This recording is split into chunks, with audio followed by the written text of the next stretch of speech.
Hear from our mentors, borrow a journey and discover your own.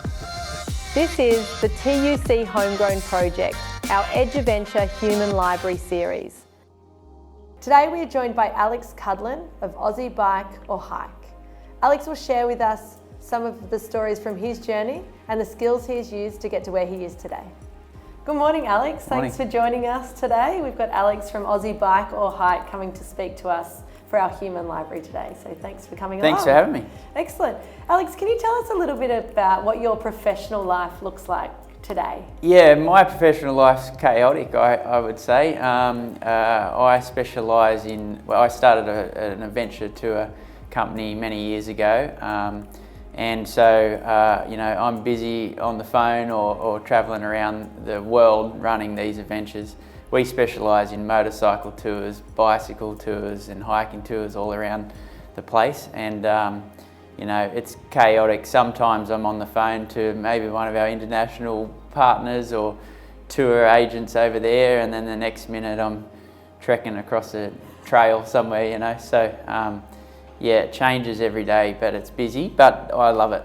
Great. And do you have a team that works with you? Yeah, each year I add one or two more staff to the books. I do most of the back end work, the planning, the routes and that sort of thing. But as the years have progressed, I've got more staff in Australia now, but also we've got some teams overseas that help us with our international tours. Wow, sounds amazing. Great to be doing something you love. Yeah. Can you share with us a little bit about your pathway, the pathway you took to be where you are today? Yeah, I wouldn't say it's like the conventional pathway that most people take. I grew up in Alba, and I actually left school from a very young age. I started getting homeschooled when I was about 9-10 years old. So I didn't do the conventional pathway that most kids do. And my background was I started racing motorbikes as a young kid. Instead of doing the local soccer or the local footy, I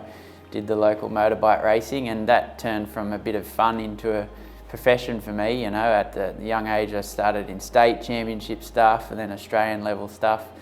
And then at roughly about 16 I decided to have a real crack at motorcycle racing, see if I could turn it into a job, and I moved to England to race professionally. And so my goal back then when I was young, 16 years old, I had two goals, was to get paid racing motorbikes and to win a world championship. And spent many years living in the back of a van, and but it went from living in the van to becoming world champion. I won 2 world championships, and I realised those goals. And then when I started getting a bit older and my muscles started hurting and the injuries caught up, I retired from motorbike racing. I moved back to Australia and then started this adventure company, and we've grown year on year, and we've been running the business now for roughly about 7 years, and it's been great. It's been a great job. It's amazing. It sounds like a dream, I'm sure, to 9 or 10-year-olds, but yeah. I imagine it wasn't all easy. Can you share with us a couple of skills or some things you learned along the way that helped you? Yeah, I mean, as a motorbike racer, it definitely wasn't easy because you're racing against the best guys in the world, but also for me, I was living out of my home country. I was away from my family, and I had to spend a lot of time in Europe, and I laid in hospital a lot too with broken bones and things like that. But the things it does teach you is to set a goal and have a drive and a purpose, and that's what allowed me to become a motorbike racer, and I had a goal there to become world champion. And once I realised that goal, I had to shift and change to a new goal, and that was to start a company and start a business. So look, there's lots of things I learnt along the way with travelling around. I got robbed, I got ripped off, I got sacked and fired from all different jobs during that time, but it taught me a lot of things about perseverance and self-management and how to sort of create a pathway for yourself. Yeah, great. So with those times that you just felt like giving up, I'm sure there were probably times. Definitely. What was it that kind of pushed you on? Well, yeah, I mean, there's lots of time, even now in business now, I mean, anyone that is in a job or in a business sort of probably thinks at times, geez, I could just do something else, you know. But there were times where I thought, geez, maybe this motorbike thing's not for me. Maybe I should be at home and not laying here with a broken leg or arm or something, or you know, not getting ripped off. But you know, the benefits outweighed the negatives, and so I kept looking at the big picture, you know, and so I decided or looked at, you know, what's the best outcome if I keep pushing on with this. And so yeah, that's what sort of drove me to continue with all those things. In the bad times, there's always a good one around the corner. Yeah, great. So having good goals, yeah, working towards them, and always looking for that bigger picture. Yeah. That's fantastic. Can you share with us so you've got Aussie Bike and Hike, yeah, and you're still travelling and running tours. Can you tell us your favourite thing? What's the best thing that you love about your job right now? Yeah, oh look, the freedom, I think, is probably the best thing. You know, I'm my own boss, so I can sort of decide where I want to run these adventures, and you know, ours are pretty unique. Our business is a bit niche, I would say. We're not just to a company that takes people to lay on the beach for a week. You know, what we do is some pretty unique things. Like, for example, we do a motorcycle tour in India where we ride from Delhi all the way to China, and it takes us roughly 13 days it takes us, and we've got to cross the Himalayas, and we ride to some extreme altitudes, and you know, we carry oxygen tanks on the bikes and all that sort of thing. And my job is to try and get 15 normal motorbike riders across the Himalayas in the highest road in the world and all that sort of stuff. And we do trips in Peru where we ride, you know, down the Pan American Highway and through the desert and over the Andes into the Amazon. So these trips are kind of unique, and so my job is to deliver a tour that's, you know, unique, something different to the normal sort of tour companies, but also get everyone across safely and happy, you know. And so the thing I love about my job is I've got the freedom to decide where we're going to go and how we're going to do it, and when I want to run them, you know, what dates we can run them on. And the years have progressed. At the beginning, you know, when I started the tour company, it was just to run local tours in Taree, just to run little hiking trips around on the weekends. Yeah, and great.